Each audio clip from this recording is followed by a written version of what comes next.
नमस्कार मंडळी, आजचा हा बेत बघू तुमच्या तोंडाला पाणी आलं असेल ना, तर चला मग तुम्हाला मी दाखवते कशा पद्धतीने आपण हे भाजी बनवता येते.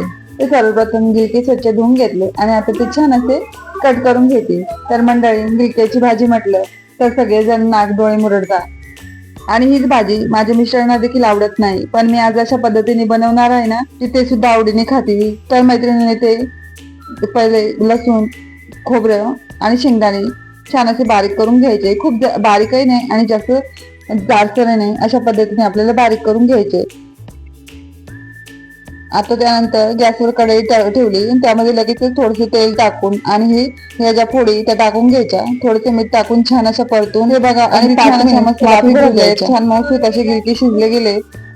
आता त्यामध्ये ही पेस्ट टाकून घेऊया. तर जाडसरच बनवलेली आहे, त्यामुळे खायला खूप छान लागते.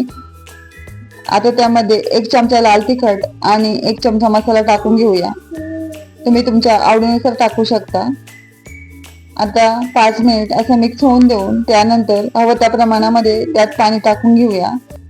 तर हे बघा, जास्त घट्टही नाही आणि जास्त पातळही नाही, अशा पद्धतीची मस्त अशी गिलक्याची रसरशीत भाजी तयार झाली.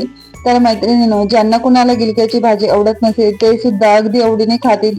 मस्त चवीची भाजी लागते आणि कोथिंबीर सगळ्यात शेवटी घालून टाकायची, त्याने भाजीला स्वाद छान उतरतो. तर हे बघा, अगदी रसरशीत मस्त अशी गिलक्याची भाजी तयार झाली. ज्यांना कुणाला गिलक्याची भाजी आवडत नाही ना, ते सुद्धा अगदी आवडीने खातील आणि त्यासोबत मस्त मुंगाची खिचडी, लोणचं. तर बघा, अगदी मस्त असं जेवणाचा बेत. तर मैत्रिणी, हा बेत दिसायला साधा जरी असला पण तो तोंडाला फार चव आणणार आहे. तर माझ्या सर्व ताईंना विनंती की आपल्या अशा घरगुती पद्धतीचं साधं सिंपल परंतु तोंडाला चव आणणारे रेसिपी बघण्यासाठी प्लीज चॅनलला लाईक, शेअर, सबस्क्राईब करायला विसरू नका. प्लीज सगळ्यांना कळकळीची विनंती, तुमच्या सपोर्टची मला खूप गरज आहे मैत्रिणींनो. तर चला भेटूया असेच एका नवीन व्हिडिओ सोबत. तोपर्यंत मस्त खा, स्वस्त राहा. धन्यवाद.